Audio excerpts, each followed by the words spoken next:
काबिज भारतीय फौज ने इलाके के दाखिली और खारिजी रास्ते बंद कर दिए। 2 रोज के दौरान काबिज भारतीय फौज के हाथों शहीद कश्मीरियों की तादाद 6 हो गई है। जिहादी तंजीमों के हवाले से कार्रवाई करने का मुतालबा किया गया है, तो आप इसको कैसे देखते हैं कि ये पाकिस्तान के खिलाफ भारत ऐलान जंग तो नहीं? अब बड़ी स्टेटमेंट आई है। इंडिया के प्राइम मिनिस्टर ने यूएई का विजिट किया और वहां पे यूएई और इंडिया ने मिलकर एक स्टेटमेंट दी है, जहां पे इनडायरेक्टली पाकिस्तान को कहा गया है कि क्रॉस बॉर्डर टेररिज्म के ऊपर काम करें, इसको रोकें। इसके साथ आईएमएफ ने यह भी बताया कि पाकिस्तान का जो गैर मुल्की कर्जा है ये 13 अरब डॉलर्स के साथ रवा माली साल में 136 अरब डॉलर पर पहुंच जाएगा। अब यूएई की स्टेटमेंट आना कोई मजाक नहीं है।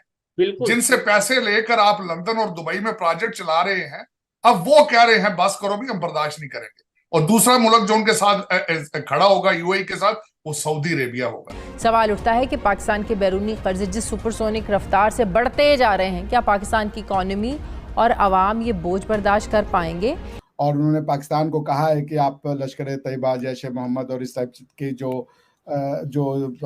आपके वो हैं, क्या कहते हैं इनको, ऑर्गेनाइजेशंस, इनको कंट्रोल करे। मतलब अब तो मुस्लिम कंट्रीज भी हमें कहने लगे हैं कि भाई ये दहशतगर्दी के वो कंट्रोल करो। जो जॉइंट स्टेटमेंट आई है उसके पैराग्राफ 32 को आप फोकस करें, और उन्होंने पाकिस्तान को कहा है कि आप लश्कर तैयबा, जैश ए मोहम्मद और इस टाइप के जो आपके वो हैं, क्या कहते हैं इनको, ऑर्गेनाइजेशंस, इनको कंट्रोल करे। लेकिन टेररिज्म है क्या? टेररिज्म को आपको समझना पड़ेगा। टेररिज्म का मतलब है कि एक इंसान जो है वो इतनी ज्यादा उसके अंदर नफरत भरी पड़ी है कि वो दूसरे किसी आइडियोलॉजी के मैनिफेस्टेशन को बर्दाश्त नहीं कर पाता, और वो चूंकि उसको बर्दाश्त नहीं कर पाता तो उसको वो वायलेंट रूप से मिटाना चाहता है या हटाना चाहता है। बिकॉज टेररिज्म का तो यूज तभी नॉर्मली होता है जब कोई वायलेंट एक्टिविटी हो। अगर वायलेंट एक्टिविटी नहीं हो तो फिर टेररिज्म नॉर्मली वर्ड यूज नहीं होता। जैसे हेटफुल स्पीच है, इसके लिए टेररिज्म टाइप के वर्ड यूज नहीं होते हैं।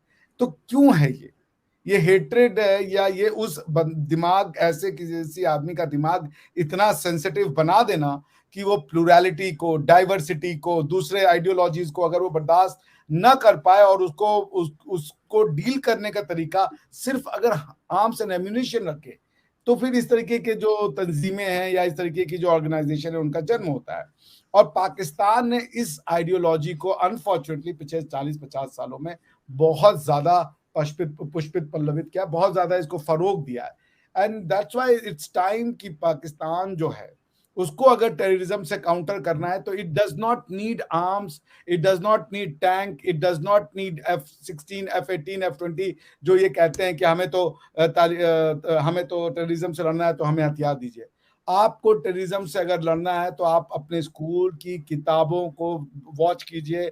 आप अपने यहाँ पे दूसरे जो इस तरीके के अनरेगुलेटेड एजुकेशनल संस्थाएं हैं जहां पे कुछ भी पढ़ाया जा रहा है, कुछ भी बोला जा रहा है, आप उसको चेक नहीं कर रहे हैं, वहां है रूट कॉज। क्योंकि टेररिज्म कोई इंसान को मारने से, टेररिज्म किसी टेररिस्ट को मारने से टेररिज्म नहीं बंद होगा।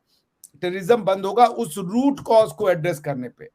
एक तरीका ये है कि रूट कॉज जहां से आ रही है वो एड्रेस करे, दूसरा ये है कि जो उससे अफेक्ट हो रहा है वो रूज करे। जैसे इंडिया टेररिज्म का विक्टिम है तो इंडिया के पास क्या तरीका है कि भाई फाइनेंशियल रिसोर्सेज को बंद कर दे, इंडिया के पास क्या तरीका है कि भाई जमीन मुहैया ना कराए। लेकिन अगर पाकिस्तान टेररिज्म को सपोर्ट कर रहा है तो उसको टेररिज्म का विक्टिम से अपने को बचाने के लिए उस आइडियोलॉजी को रोकना होगा। It's a fight of ideologies. Pakistan को 2 चीज समझानी है अपने आवाम को, कोएग्जिस्टेंस और पीसफुल कोएग्जिस्टेंस, और ये कि हमारी हेरिटेज इंडियन हेरिटेज है। अगर आप मुझे समय दें, मैं आपके लिए तुर्की का कॉन्स्टिट्यूशन अगर आप बोलेंगी ना तो मैं आपको पढ़ के सुना सकता हूँ कि तुर्क्स, जिनको कि आप अपना वो मानते हैं कि भाई हमारे हीरोज हैं टर्क्स, उनका कॉन्स्टिट्यूशन क्या कहता है अपने बारे में और आपका कॉन्स्टिट्यूशन क्या कहता है, आप उसको ही कंपेयर करके सीख लें। मैं आपको पढ़ के सुना देता हूँ। Affirming the eternal existence of the Turkish motherland, Turkish Motherland, Islamic Motherland नहीं कह रहे, और इनके कॉन्स्टिट्यूशन का नाम भी रिपब्लिक ऑफ टर्की है। Affirming the eternal existence of the Turkish Motherland and nation and the indivisible unity of the sublime Turkish state, this constitution in line with the concept of nationalism introduced by the founder of the Republic of Turkey, Ataturk, the immortal leader of the unrivaled hero, and his reforms and principles. अब आप देखिए वो क्या कह रहे हैं, वो nationalism की बात कर रहे हैं। हिंदुस्तान का जो मुसलमान है या पाकिस्तान का जो मुसलमान है, वो उसको नेशनलिज्म पसंद नहीं आता। टर्की कह रहा है कि हम नेशनलिज्म की बात कर रहे हैं, टर्की कह रहा है कि हम एक टर्किश आइडेंटिटी है, वो नहीं कह रहा है कि हमारी इस्लामिक आइडेंटिटी या मुस्लिम आइडेंटिटी है। तो आप तुर्कों से ही सीख लें। अब अगर आप उसका दूसरा पैराग्राफ पढ़े तो मैं आपको बता दूं कि वो इतना इंटरेस्टिंग बात लिख रहे हैं। उनके आप पहले देखिए उनके स्टेट का नाम क्या है।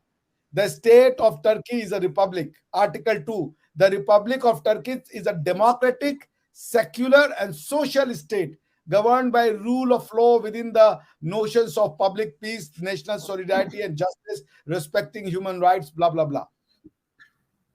वो कह रहे हैं हम सेक्युलर है, आप तुर्कियों को गले लगा रहे हो। कम से कम उनकी कॉन्स्टिट्यूशन सीख लो। क्यों? अगर आप कह रहे हो कि एक तुर्की एक इस्लामिक स्टेट होकर के डेवलप हो रहा है, तो आप गलत कह रहे हो, क्योंकि तुर्की अपने आप को इस्लामिक स्टेट नहीं कह रहा है। तुर्की ओआईसी का मेंबर हो सकता है, बट तुर्की अपने आप को इस्लामिक लैंड नहीं मानता। मैं जब सेंट्रल एशिया में था आरजू जी, हालांकि मैंने काफी समय यूरोप और जर्मनी में बिताया, लेकिन सेंट्रल एशिया में मैं 8-10 महीने रहा। वहां के लोग कहते हैं कि हमारी पॉपुलेशन, कजाकिस्तान का बता रहा हूं मैं आपको, कि हमारी पॉपुलेशन में 80% लोग इस्लामिक जरूर है, बट ये लैंड इस्लामिक नहीं है। It's a nomad people land, it's a Kazakh land, it's a Turkish land. आपके यहाँ पे वो इस्लाम को अपनाने के साथ उस जमीन का भी इस्लामीकरण कर देते हैं। हमें कोई दिक्कत नहीं है, आपका अकीदा जो है, आपको जिस पे आपको ईश्वर पर नहीं अल्लाह पे विश्वास है, आप जाएं, लेकिन उस जमीन को जब आप चेंज करते हो, आप होली पे बैन लगा दोगे, आप अपनी भाषाओं पे बैन लगा दोगे, आप ये रिलीजन थोड़े हैं। तो आप तुर्कों से सीख लो कम से कम यार, आप जाकर के आप अरबों से सीख लो कम से कम। तो यही है, इसीलिए वो टेररिज्म इसीलिए आ रहा है। टेररिज्म का सिंपल मतलब है कि to cut India by 1000, to kill India by 1000 cuts, ये है टेररिज्म। कैसे देंगे वो 1000 कट?